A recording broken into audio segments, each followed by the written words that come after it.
Maranyaria Nadu Yinjamara Kulanmai, Nadu Yinjamara Wiradjuri Nurembang. In my language, Wiradjuri, I want to pay my respects to the people of the Kulin Nation and the land of the Wiradjuri people where we meet tonight. What do Willy Wonka and James Bond have in common? Well, they're both being rewritten. What offends you, and do you have the right to shut other voices down? Let's introduce our panel to discuss this. British playwright David Hare, who's in Australia for the Adelaide Writers' Festival. Liberal Senator for New South Wales, Andrew Bragg, who has a lot to say about the government's superannuation changes. Author and behavioural scientist Pragya Agarwal, who is taking part in Sydney's All About Women's event this Sunday. Assistant Minister for the Republic and Assistant Minister for Defence, Matt Thistlethwaite, and Wiradjuri and Wailwan lawyer Teela Reid, who's also appearing at All About Women. Yeah, I have a question mainly for David, but I'm sure the panel would like to answer it in total. We all know that in recent times, a number of publication houses have decided to rewrite books, and in one case, a children's book, a famous children's book. We also find that television stations go through their old catalogues and decide to erase certain programs and episodes because they don't form to community standards. And of course, Gone with the Wind now comes with a warning for people who want to view it. My question is, why is this happening? And if it continues, will it undermine one of our most fundamental human rights, which is the right to free speech? David. Well, it's happened in every generation. In the 18th century, Nahum Tate, who was a famous actor, said that it wasn't acceptable for King Lear to end tragically, and he gave King Lear a happy ending. Cordelia didn't die, King Lear didn't die, and the whole thing ended. So we now laugh at him, and when I was young, we all laughed at him, and with the condescension of history, we said this was totally ridiculous. Why do we not imagine that in 100 years' time, we will not be thought to be equally ridiculous, and that the things that we censored seemed absurd? So as a playwright, and my bias is always in favour of freedom. It always has to be. I always want freedom and see very, very few reasons to shut it down. I personally would never write a word where I supported the powerless against the powerful.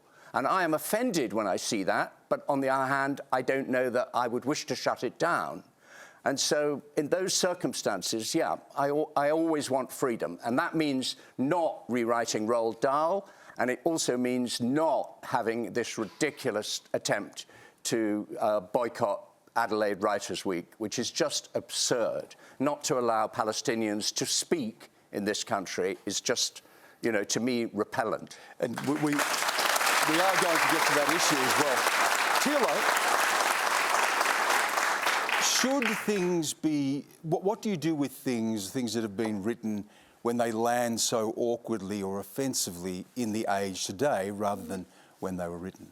I think it's important to remember, you know, free speech is not an unlimited right, as much as we do embrace it. I think the situation that we've seen here, and the question I had alluded to, sends a bigger signal, I think, to Australian publishing houses. You know, when it comes to First Nations stories and storytelling our way and the written word, language absolutely matters. Language has been weaponised against our people, and when it comes to books or stories that are told about us, it should be with us and by the people who have authority to tell those stories as well.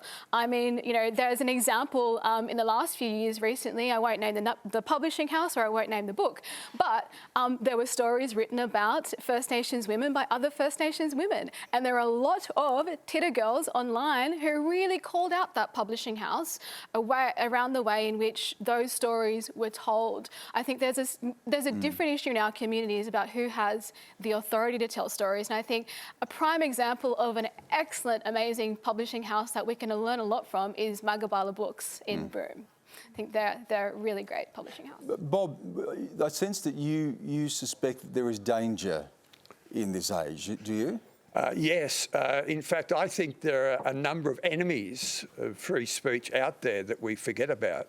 And if I can just remind the panel, I think that government is an enemy of free speech.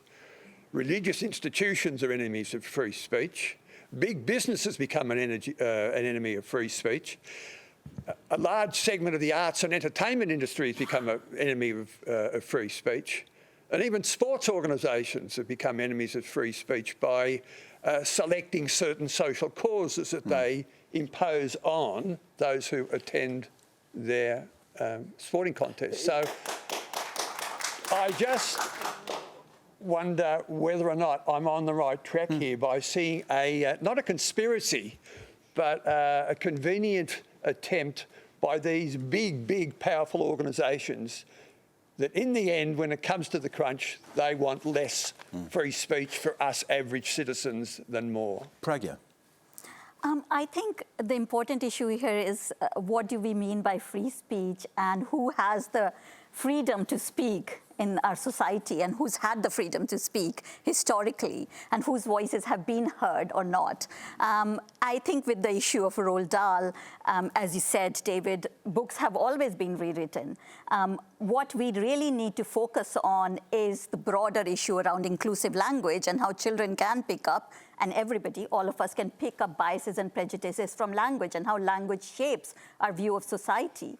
I do think that these kind of gestures of rewriting books can be quite tokenistic and performative, and they can detract from the broader structural and systemic issues we really need to focus on. What do we do then with things that were written in another time that don't speak to this time? I think there is a really big need to have a broader discussion around children's stories and publishing, around who's being represented, not just children's stories, but broader issue in publishing about whose stories are being told. Maybe in this specific case, I think we could have had a foreword explaining it to parents and educators and children. We could have a supplementary material to help people navigate these things. We could put these resources and time and energy into developing more contemporary authors from marginalized societies, marginalized communities who've not had the opportunity or don't have the opportunity to tell their stories. So I think there is a need to discuss a broader thing about the systemic inequalities and how language shapes bias and prejudice in our society. And can I just add to that amazing point, which is, in this country, on this continent, we should be telling more stories about First Nations history and the truth of that. And that's really important, not just for First Nations children, but for all Australian kids to understand the ancient story and the ancient sovereignty here on this land and where we come from. Well done. Thank you, Stan. My question is to the Assistant Minister for the Republic. With inflation at an all-time high, an increasingly contested Indo-Pacific, and a cost of living crisis like no other, why is the government using taxpayers' money to fund a national listening tour on the Republic, insisting on a further expensive referendum and prosecuting a change to a system that is working so well? Thanks for the question. No doubt the government's priority is easing cost of living pressure for Australians, and all of the policies that we've been focusing on and releasing have been aimed at easing that cost of living pressure.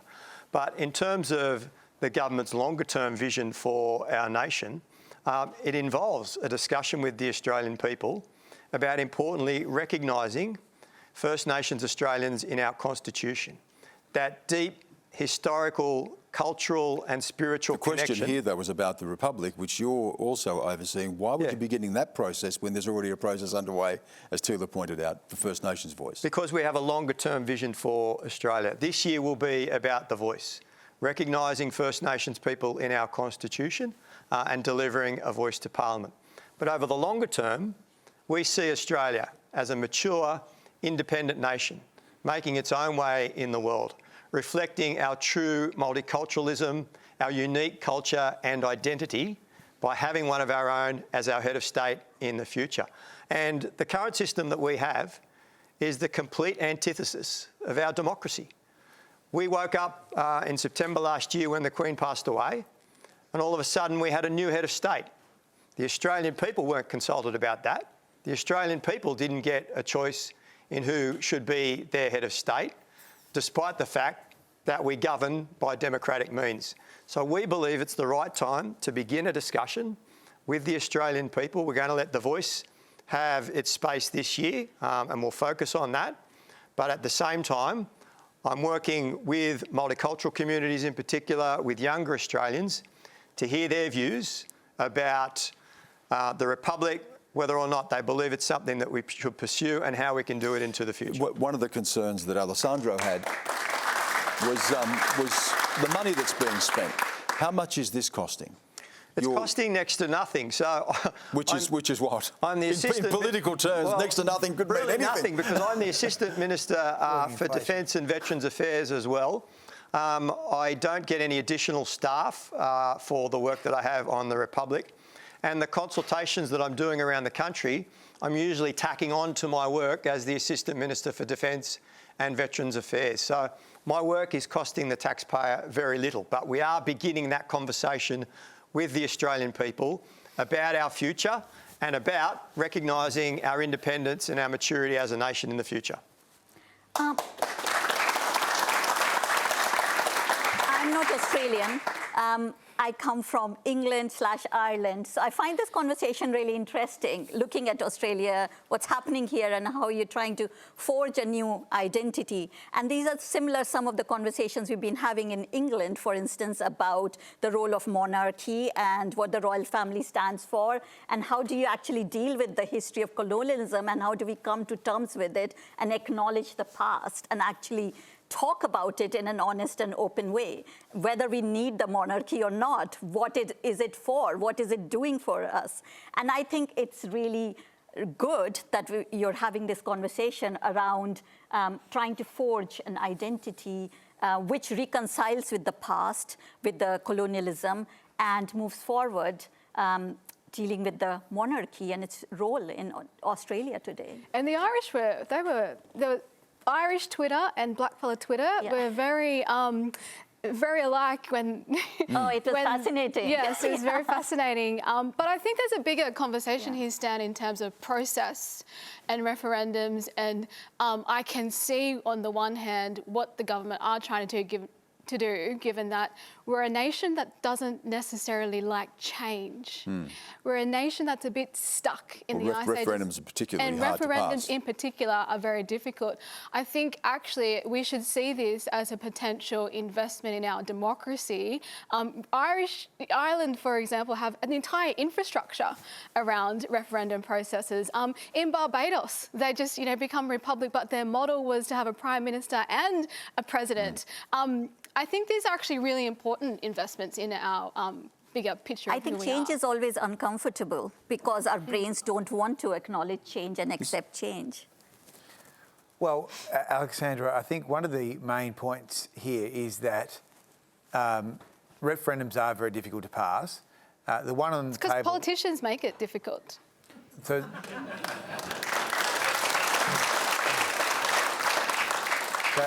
at the moment, there's one on the table. Matt is flagging another one in a future term.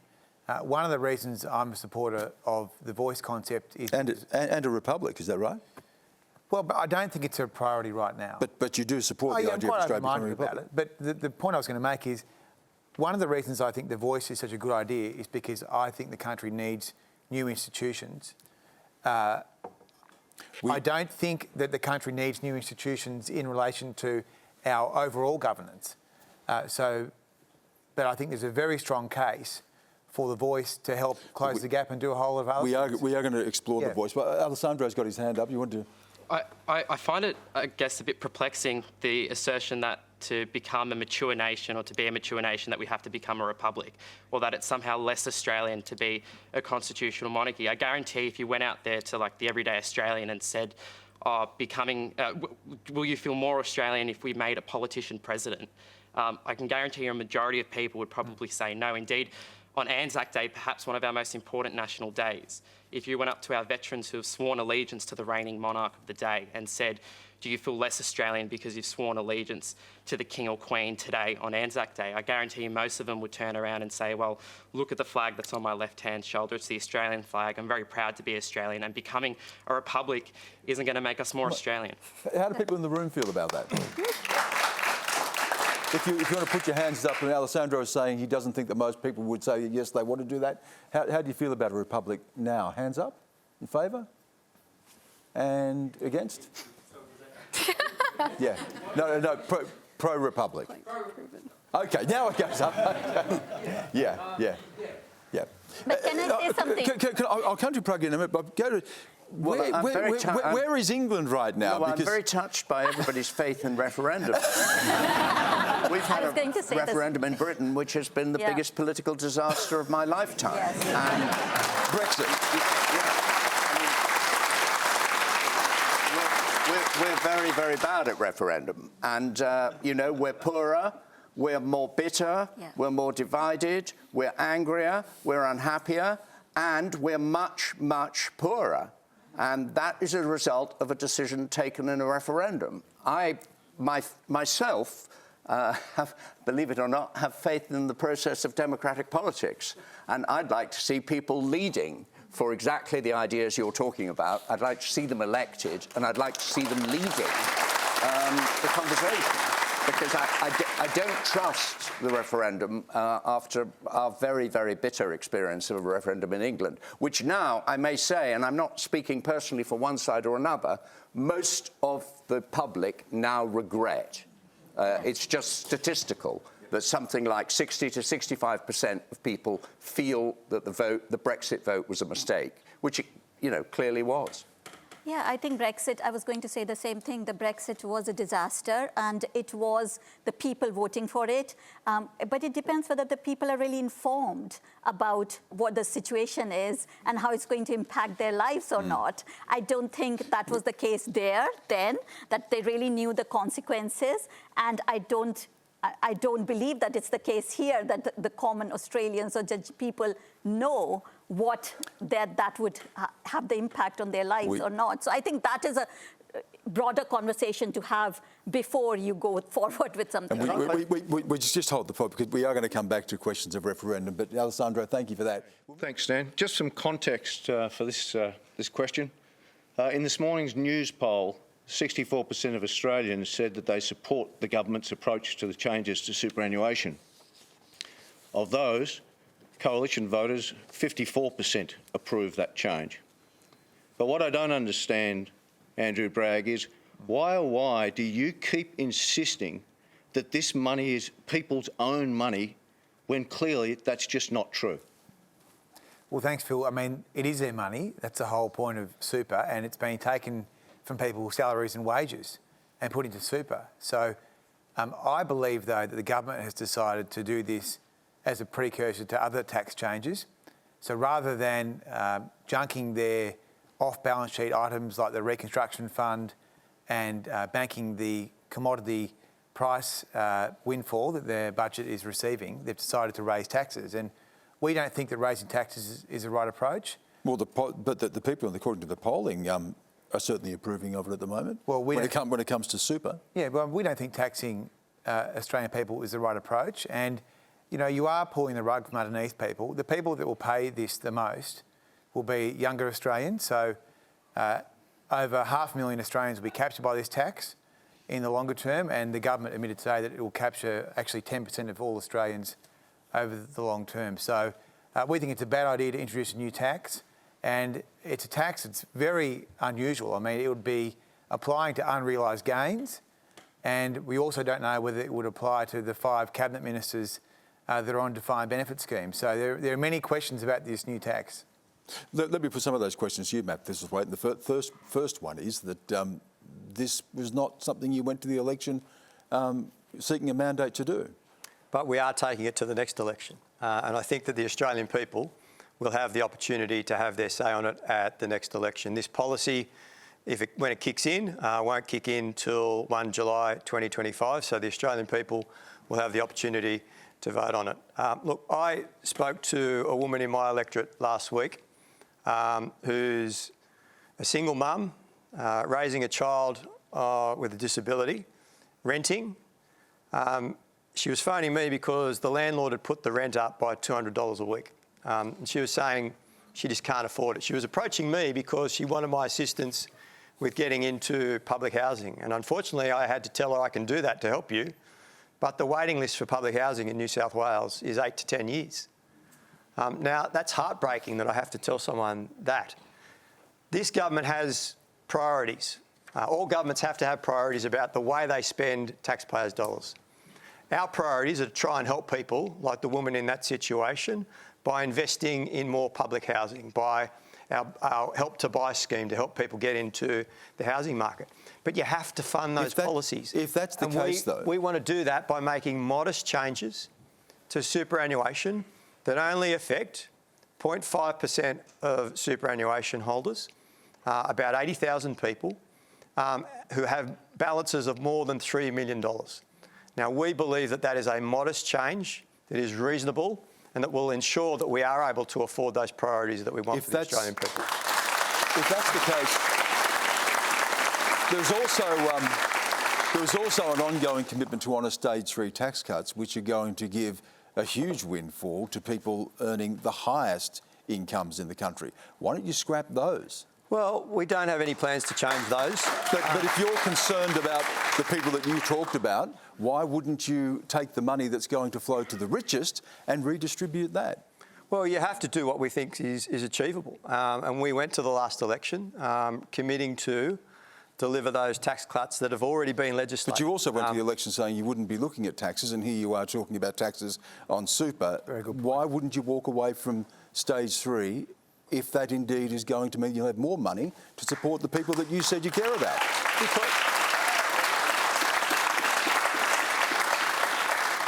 Because we have to make decisions and make balanced decisions about what we think is achievable. And we did go to the last election pledging to deliver what have been legislated tax cuts. See, we'd have to go and unwind what have been legislated tax cuts.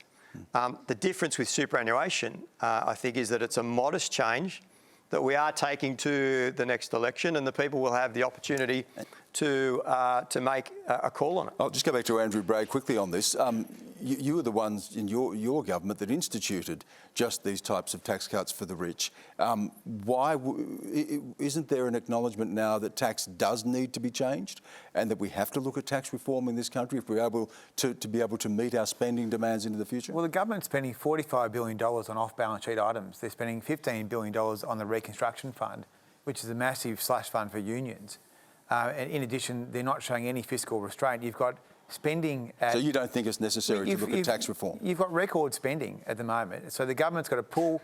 They're not doing anything to try and help the Reserve Bank curb inflation. The government is massively fueling inflation in this country, and that is hurting everyone because the Reserve Bank is raising interest rates because the government won't do its job. But the Reserve Bank Andrew, you know that the government, the Reserve Bank makes decisions independent of government.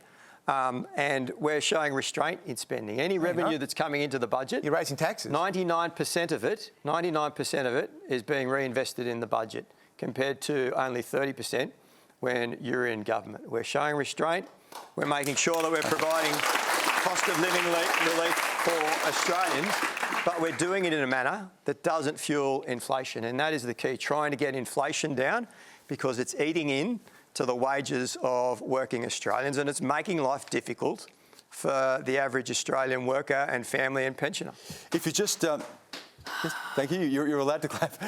If you're just joining us, you're watching Q&A. We're live with David Hare, Andrew Bragg, Pragya Agarwal, Matt Thistlethwaite and Teela Reid. I just asked this question as a privileged, older white woman. Given all that's happening in the world and in our country, for example, floods, fires, violence against women, disrespect for women, Indigenous injustices, lack of honesty, lack of integrity, I at times feel a sense of despair for humanity. What would your priority be if you were Prime Minister to give me a sense of hope? No. And please, no political point scoring. Thank you for that caveat. I'm going to try to whip around in the time we've got left. So for the politicians, I'll put the timer on you. But Matt, you may be Prime Minister one day. You're nodding, yes. So what would you do? I think one of the greatest threats facing the world is the threat of climate change. And it's something that we need as humans to work together on. And we're starting to make progress on it, but we need to do more. And I think that humanity has shown in the past, when we're faced with challenges such as that we can come together and work on solutions. The hole in the ozone layer, I think, was a classic example. So I think that humanity can come together and provide us with hope on challenges such as that. Pragya, if you were Prime Minister. I think I agree climate change is a really big issue at the moment, and it's about creating a better world for our children. So I'm a very optimistic person despite everything that's happening on in this world. I feel that if we all keep our mind on the fact that we all have our privileges and we can leverage our privilege to help others who don't have the same privilege, I think that's something that we can all do individually to make a better world. Andrew. Look, I think in this country it's very clear that the largest disparity exists between Indigenous and non-Indigenous people, and I think it's very important that we work to try and bring that to a very important end as soon as we can. David, because of what you've said about politicians tonight, I doubt you'd ever want to be one, but if you were... I asked this very question to Rowan Williams, the Archbishop of Canterbury, and it was very surprising. His answer was, I'd sort out the prisons. Yes. And he said, you know, he's dead right, because it's practical and it's something that somebody who has no political ambitions can do very easily. In Britain, we have 80,000 people in prison. Yep. We probably have 20,000 people of those who we actually need to be defended from. Yep. The rest of them are being dragged through a degrading and pointless system. And why no politician ever has the courage ever to do anything about pointless prisons, I really do not understand. Yeah. Teela, I agree. the final word.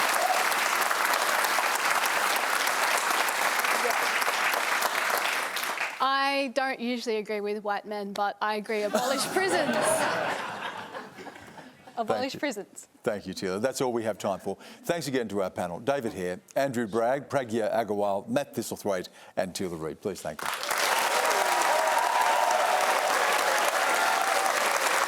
Thank you again for sharing your stories and questions. And I want to thank the people who gave me... do you like this tie? Do you like this tie? I want to thank the people who gave me this tie last week. I had the opportunity to go and meet some of my people, First Nations people in New South Wales, who are trying to do good work in our communities through the police service, which is very, very difficult, as we know. And they gave me this, so I wore that with pride tonight. Next, I'll be with you live from Melbourne next week. Joining me, the legendary singer-songwriter and activist Billy Bragg will be here on the panel, and to perform for us too. Labor member for Macnamara, Josh Burns, will be with us, and Deputy Leader of the Nationals, Perrin Davey. So head to our website to register to be in the audience. Until I see you next time, have a good night. Thank you.